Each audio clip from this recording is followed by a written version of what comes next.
네, 아침마다 학교 앞에서 등하굣길 지도하는 분들 보신 적 있으시죠? 바로 학생들의 안전을 돌보는 배움터 지킴인데요. 이분들에게도 적절한 처우가 필요하겠죠. 그런데 이 배움터 지킴이들은 자신들이 열악한 처우에 시달리고 있다고 주장합니다. 반면 교육부는 이들에 대한 처우는 전혀 문제될 게 없다는 입장인데 어찌된 일인지 최희연 기자가 취재했습니다.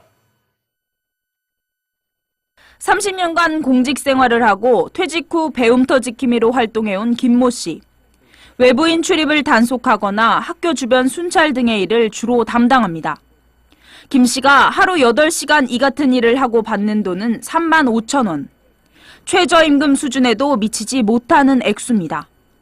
처음에도 제주도에는 3만, 제가 들어올 때도 3만 5천 했는데 지금 세월이 몇 년 많이 흘렀는데도 역시 3만 5천입니다.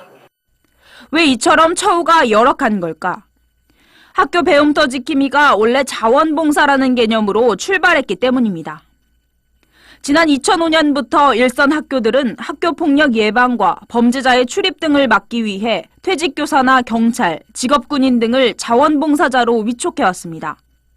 그리고 임금이 아닌 봉사료라는 명목으로 돈을 지급해왔습니다.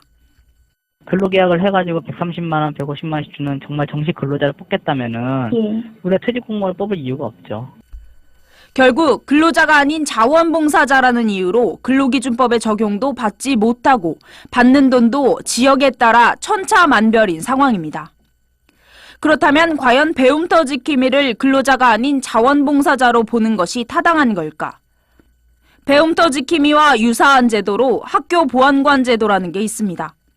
서울시가 독자적으로 실시하는 사업으로 배움터 지킴이와 업무나 근무 시간 등이 거의 똑같습니다.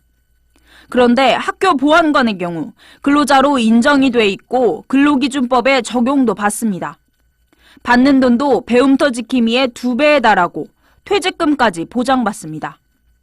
때문에 배움터 지킴이들은 자신들도 학교 보안관처럼 봉사자가 아닌 근로자로서 대우를 받아야 한다는 입장입니다. 대우라든지 근무 여건이라든지 이거를 배움터 지킴이들에 대한 사기를 올려주는 것이 아니라 오히려 홀대를 하는 이런 추세가 많아가지고 배움터 지킴이들이 불만이 많았어요. 그리고 실제 지역 고용노동청에서도 배움터 지킴이를 근로자로 인정해야 한다는 판단을 내놨고 이로 인해 퇴직금을 지급하라는 판결까지 내린 바 있습니다. 학생의 안전과 학교 폭력의 예방을 위해서는 학생들을 위한다는 봉사정신이 가장 필요한 건 맞습니다. 하지만 봉사라는 미덕이 자칫 열악한 처우를 합리화하는 수단이 되고 있는 것은 아닌지도 고민해 볼 필요가 있다고 지킴이들은 말하고 있습니다. EBS 뉴스 최희연입니다.